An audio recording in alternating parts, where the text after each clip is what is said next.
Hello friends, welcome back to our channel law Juris. मैं हूं सौरभ अवस्थी। मैं आपके साथ आईपीसी की लेक्चर सीरीज में आपके साथ बना हुआ हूं। हम लोगों ने चैप्टर 1 के सेक्शन 1 एंड सेक्शन 2 कंप्लीट कर लिए थे। अब हम इस लेक्चर सीरीज में हम अपने चैप्टर 1 के सेक्शन 3 की तरफ बढ़ रहे हैं। अब सेक्शन 3 का टेक्स्ट हमसे कहता है punishment of offences committed beyond but which by law may be tried within India। मतलब इंडियन टेरिटरी के अलावा कहीं पर कोई ऑफेंस किया जाता है, लेकिन कानून द्वारा उसको इंडिया में उस एक्ट द्वारा उस ऑफेंस के एक्ट के ऊपर ट्रायल चलाया जा सकता है। अब ये सेक्शन 3 हमें extra territorial jurisdiction of IPC के बारे में बता रहा है। हमने सेक्शन 2 पढ़ा था, वो हमें इंट्रा टेरिटोरियल जुरिसडिक्शन के बारे में बताता है। सेक्शन 3 एंड सेक्शन 4 आगे अभी हम पढ़ेंगे, वो हमें एक्स्ट्रा टेरिटोरियल जुरिसडिक्शन के बारे में बताते हैं। अब इसमें कहा क्या जा रहा है, कोई एक्ट ऐसा जो भारत की सीमा के बाहर किया गया है, लेकिन कानून द्वारा उसको इंडिया पर भी उस पर ट्रायल चलाया जा सकता है। तो अब आगे कहा क्या जा रहा है, any person liable by any Indian law, कोई भी भारतीय कानून द्वारा अगर कोई पर्सन लायबल है to be tried for an offence committed beyond India shall be dealt with according to the provisions of this code। मतलब उसको उसके ऊपर ट्रायल चला सकता है किसी भी पर्सन जो इंडियन कानून द्वारा बाध्य है, उसके ऊपर ट्रायल चलाया जा सकता है। इसलिए अगर उसके द्वारा कोई भी अपराध किया जाता है इंडिया के बाहर भी, और उसे आईपीसी कोड के द्वारा ही उसके ऊपर ट्रायल चलाया जाएगा। For any act committed beyond India in the same manner as if such act had been committed within India, और उसी प्रकार ये ट्रायल चलेगा जिस प्रकार जब कोई अपराध भारत की सीमा में किया जाता है तो जिस प्रकार से उस पर ट्रायल चलता है, उसी प्रकार से उस पर्सन के ऊपर भी ट्रायल चलाया जाएगा। अब हम देखते हैं कि इसमें क्या क्या बातें निकल कर आती है। यहाँ पर बात है कि कोर्ट का जुरिसडिक्शन, इंडियन कोर्ट का जुरिसडिक्शन, क्रिमिनल कोर्ट का जुरिसडिक्शन दो बातों में सामने आता है। पहली बात पे सामने आता है कि कोई इंडियन सिटीजन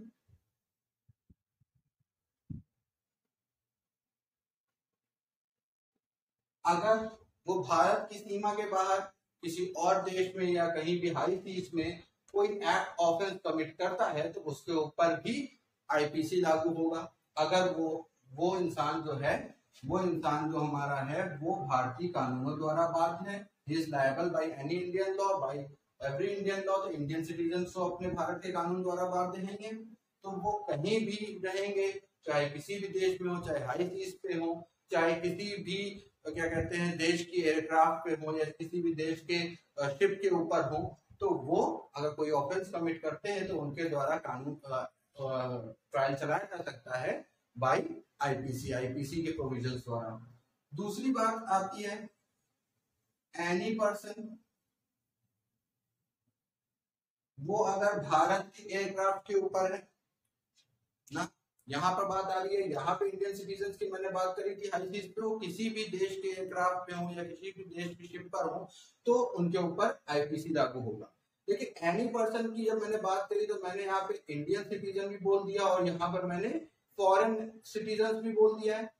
और फॉरेन सिटीजन के ऊपर एक्स्ट्रा टेरिटोरियल जुरिसडिक्शन कैसे लगेगा?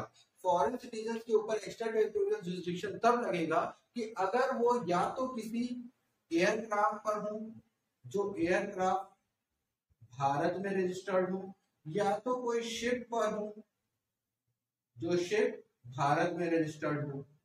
तो अगर वो भारत की किसी एयरक्राफ्ट या शिप के ऊपर है और कोई ऑफेंस कमिट करते हैं, भले ही वो हाई सीज पे हो या वो शिप कहीं पर भी हो, तो वो एक्ट माना जाएगा कि वो एक्ट भारत के आईपीसी, भारत के इंडियन पीनल कोड के प्रोविजंस के अकॉर्डिंग उस पर ट्रायल चल सकता है। तो यहाँ पर दो बातें निकल कर आ गई हैं। और ट्रायल चलेगा कैसे? ट्रायल चलेगा बिल्कुल उसी मैनर में जिस मैनर में जब कोई इंटर टेरिटोरियल जुरिसडिक्शन के अकॉर्डिंग कोई ट्रायल चलता है, उसी के अकॉर्डिंग, उसी सेम प्रोविजंस के अकॉर्डिंग इस पर्सन के ऊपर ट्रायल चलेगा। लेकिन भाई एक्ट तो कमिट हो रहा है कहीं बाहर किसी और देश में या हाई सीज पर, तो अब उन पर ट्रायल चलेगा तो कैसे चलेगा? तो यहाँ पर दो बातें सामने आती हैं। पहली बात सामने आती है कि एक कानून है एक्स्ट्राडिशन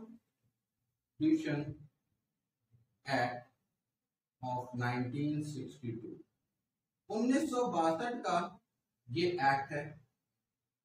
इस एक्ट में क्या है कि अगर किसी भी फॉरेन कंट्री के साथ भारत के संबंध अच्छे हैं और उनके बीच में यह तय होता है कि अगर कोई पर्सन आपके देश से क्राइम करके हमारे यहाँ आएगा या हमारे देश में आपका कोई नागरिक क्राइम करेगा तो उसको उसका एक्स्ट्राडिशन करके हम उसे वापस आपके देश पर भेज देंगे अगर वो आपके देश का अपराधी है। तो वही इंडियन सिटीजन किसी और के देश में क्राइम कर रहा है तो वो जो क्राइम है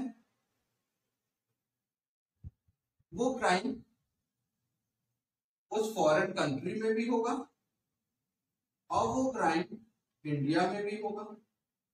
तो इस पर्सन के ऊपर ट्रायल उस फॉरेन कंट्री में भी चल सकता है या फिर एक्स्ट्राडिशन एक्ट के प्रोविजंस द्वारा उसे भारत में भेजा जाएगा और भारत में उसके ऊपर ट्रायल चलेगा according to the provisions of IPC.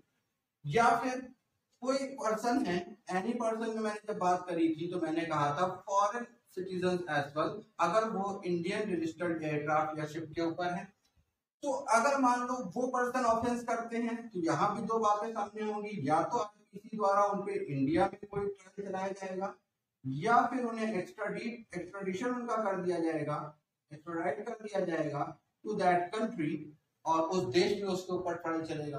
तो एक्स्ट्राडिशन एक्ट के प्रोविजंस भी लागू हो जाएंगे एक्स्ट्रा टेरिटोरियल जुरिसडिक्शन में, या फिर आईपीसी उसको आईपीसी के अकॉर्डिंग भी उनके ऊपर ट्रायल चलाया जा सकता है। अब वो पर्सन सपोज मान लो किसी ने हाई सीज पर, किसी इंडियन नेशनल ने हाई सीज पर किसी भी एयरक्राफ्ट में या किसी भी शिप के ऊपर वो था और उसने कोई ऑफेंस कर दिया, अब उसको वो भारत आता है तो भारत में वो जिस भी जगह उतरे जहां भी उसे पाया जाएगा, सपोज मान लीजिए कि वो मुंबई शहर के एयरपोर्ट पर उतरता है तो उस एयरपोर्ट पर उसे अरेस्ट करा जाएगा और उसका ट्रायल उसी लोकल जुरिसडिक्शन में जो कोर्ट होगा वहां पर उसका ट्रायल चलेगा। सपोज मान लो कि वो एयरपोर्ट से निकलता है, उसे अरेस्ट नहीं कर पाए और वो दिल्ली तक आ गया, अब वो दिल्ली आता है और दिल्ली पुलिस उसे अरेस्ट करती है तो दिल्ली पुलिस उसकी अरेस्टिंग दिल्ली में करेगी और उसका ट्रायल कहाँ चलेगा, दिल्ली में चलेगा। तो कोई भी पर्सन फॉरेन लैंड के ऊपर या फॉरेन शिप के ऊपर या कहीं भी इंडियन सिटीजन को ऑफेंस करके आता है तो भारत जब आएगा तो जहां पे उसे अरेस्ट किया जाएगा उसी के ऊपर उसका ट्रायल, वहीं पर उसका ट्रायल चलेगा। वैसे ही चाहे एनी पर्सन की मैंने जो सेकंड पॉइंट में बात कही है तो वो जहां भी अरेस्ट किए जाएंगे वहीं पर उनका ट्रायल चलेगा। तो सेक्शन 3 हमें ये बताता है। अभी हम आगे बढ़ेंगे और अपने सेक्शन 4 की तरफ देखेंगे। तो आइए हम बढ़ते हैं अपने सेक्शन 4 की तरफ, और सेक्शन 4 हमारा किससे डील करता है, जो सेक्शन 3 हमें बताया था extra territorial jurisdiction of IPC, उसी को और ज्यादा डिटेल में बता दिया गया है सेक्शन 4 में। Section 4 deals with the extension of court to extra territorial offences. ये भी वही extra territorial jurisdiction of IPC के बारे में बता रहा है और ये हमसे क्या कह रहा है, the provisions of this code apply also to any offence committed by, पहला पॉइंट कह रहा है any citizen of India in any place without or beyond India, मतलब कोई भी इंडियन सिटीजन होगा वो इंडिया के बाहर कहीं भी होगा, उसके द्वारा अगर कोई भी ऑफेंस किया जाता है तो उस पर आईपीसी के प्रोविजंस लागू होंगे। जैसे एक पर्सन है ए और उसने युगांडा में क्या कर दिया, मर्डर कमिट कर दिया।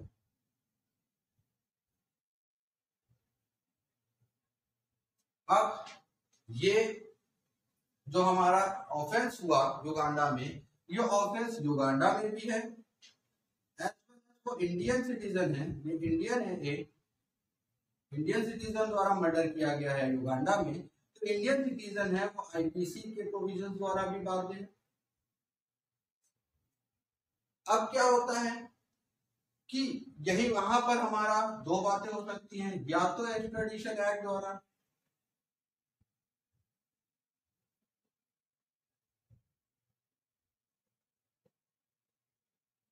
हम युगांडा से उस पर्सन को अपने देश में बुला लेंगे, युगांडा अगर उसको हम लोगों को भेजता है और वो जहां भी पाया जाएगा उसको, सपोज मान लिया दिल्ली में लैंड कराया गया एक्स्ट्राडिशन एक्स्ट्राडाइट करके, तो उस पर्सन को दिल्ली कोर्ट द्वारा आईपीसी की प्रोविजन द्वारा उस पर ट्रायल चलाया जाए, या फिर उस पर्सन का ट्रायल युगांडा में भी वो अपने प्रोविजन के अकॉर्डिंग चला सकते हैं।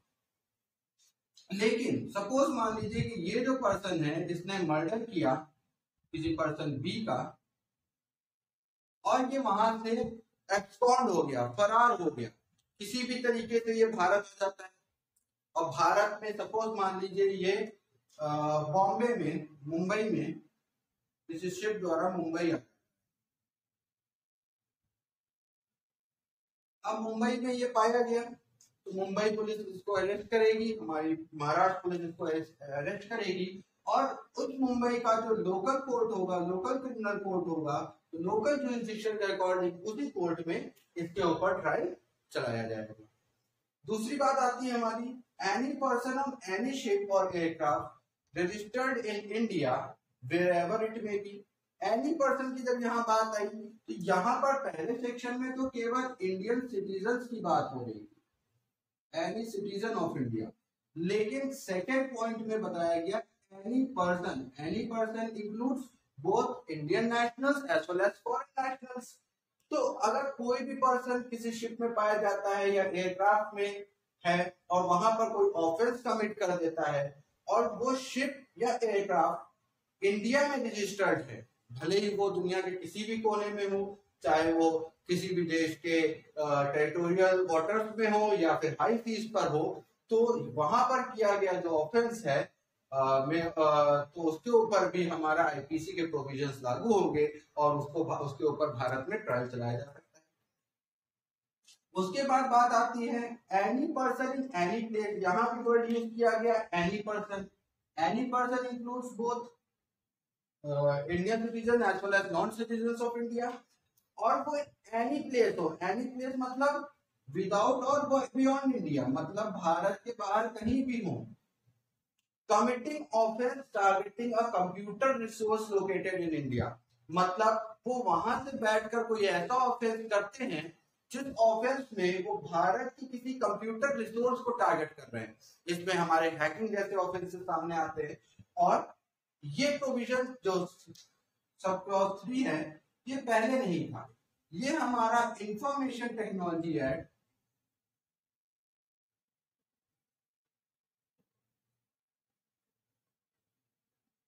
इंफॉर्मेशन टेक्नोलॉजी एक्ट 2000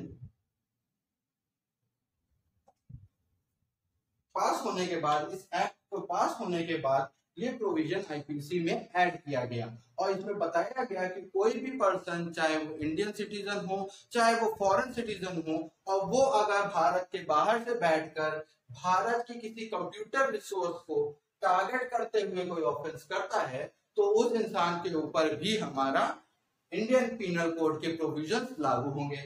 तो ये थे हमारे सेक्शन 3 और सेक्शन 4। आई होप आप लोगों को समझ में आया होगा। अब हम अपने नेक्स्ट लेक्चर में सेक्शन 5 के ऊपर डिस्कशन करेंगे और सेक्शन 5 को समझेंगे कि वो हमसे क्या कहता है। और इस वीडियो में, इस लेक्चर में इतना ही। और मैं आपसे चाहूंगा कि आप हमारा वीडियो जरूर लाइक करें और सब्सक्राइब जरूर करें।